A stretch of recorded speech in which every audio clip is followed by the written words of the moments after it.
Novel Dua Bunga Setangkai karya Cha Wicha, episode 8, Rumah Sakit part 2. Insa terlonjak kaget karena tiba-tiba Hanafi menyodorkan sekotak es krim coklat. Bukankah kau menyukai ini? Dari mana Masan tahu kalau aku menyukai es krim coklat? Apa Kak Salma yang memberitahunya tadi? Aku sempat melihat mereka berbincang tadi.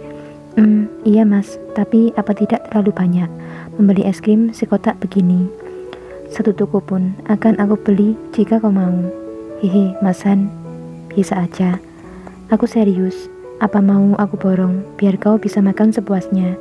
Tidak mas, nanti bisa demam aku makan es krim sebanyak itu.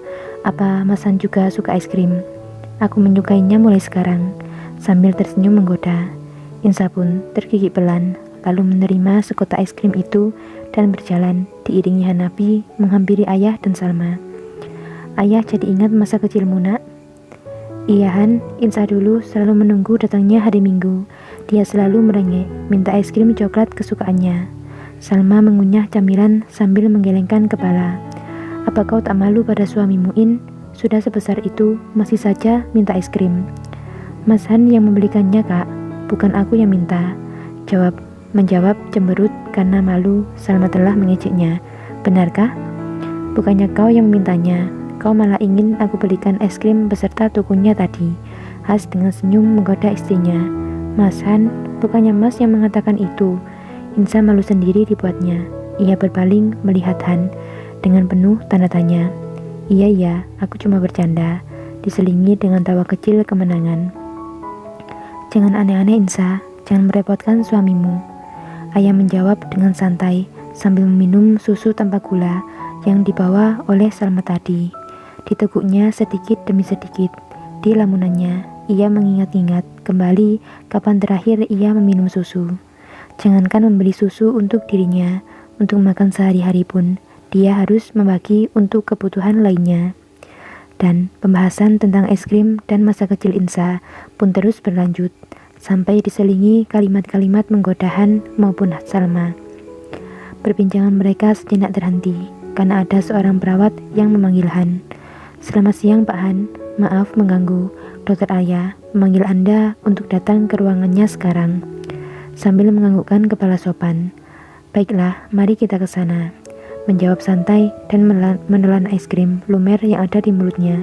Tapi maaf Pak Han, Dokter Arya hanya memanggil Anda. Oh iya, baiklah, aku akan ke sana. Saya permisi dulu ayah. Hanafi berdiri sambil menepuk punggung tangan Insa. Hanafi berlalu, pergi juga seorang perawat yang mengekor di belakangnya. Sementara mereka bertiga berpandangan dengan wajah penuh tanya. Kenapa hanya Hanafi yang menemui Dokter Arya? Melihat wajah kebingungan mereka, Insa pun mencairkan suasana dengan menyuapi Salma es krim sampai belepotan kemana-mana. Mereka pun bercanda dan tertawa sampai lupa mereka berada di mana. Kenapa kau hanya memanggilku? Bukankah lebih baik ayah sendiri yang mengetahui bagaimana kondisinya? Berjalan dengan santai dan duduk tepat di depan Dokter Arya yang sudah menunggunya. Yang diajak bicara terdiam beberapa saat dengan wajah yang tidak bisa ditebak oleh Hanafi. Arya, apa semua baik-baik saja? Keadaan ini sangat serius Han. Kini wajahnya sudah berganti muram. Apa maksudmu? Dia membuka selembar kertas coklat berisikan foto ronsen dan juga hasil lab ayah. Kau tahu ini? Menunjuk foto ronsen tepat di area paru-paru. Jelaskan semua padaku, jangan berbelit-belit. Begini Han, aku tak bisa menjamin keadaannya semakin membaik. Apa maksudmu? Paru-parunya mengalami infeksi yang sudah terbilang parah. Sesak nafas yang sering kambuh disebabkan karena ini. Ditunjuknya foto ronsen lagi, dan kini memandang Han dengan wajah serius. Apa? Cepat katakan. Menjawab secepat kilat. Han yang kusar sejak tadi tak sabar dengan penjelasan Arya dengan kalimat terpotong-potong. Infeksinya sudah menyebar di kedua paru-parunya. Foto ini menunjukkan di sebelah kiri sudah tidak berfungsi dengan baik, sedangkan sebelah kanan telah dipenuhi dengan cairan karena adanya infeksi yang cukup parah. Dengan kata lain, ayah sudah tidak bisa bertahan lama Han. Apa? Kau dokter terbaik di kota ini. apa kau tidak bisa melakukan apapun untuknya? Sudah menjawab dengan nada penuh kebencian. Hei, aku mohon tenang dulu Han, pelankan suaramu. Apa kau mau seisi rumah sakit mendengarmu? Panik sendiri, karena tiba-tiba nada suara Han meninggi. Maaf, baiklah, sekarang katakan apa yang akan kau lakukan. Tak banyak Han, kita hanya bisa menghambat penyebaran infeksinya dan juga melakukan operasi kecil untuk mengambil cairan di paru-parunya. Terlebih lagi, hasil lab juga menunjukkan dia sudah mengalami berbagai komplikasi. Aku pun cukup kagum, karena ayah bisa bertahan sampai sekarang dengan keadaan yang seperti ini. Tentunya dengan rasa sakit yang harus dia tanggung setiap hari. Menatap Han dengan wajah pasrah bercampur sedih, karena tak bisa berbuat banyak. Kalau kau tidak bisa membuatnya sembuh, aku akan membawa ayah ke luar negeri untuk menjalani pengobatan di sana.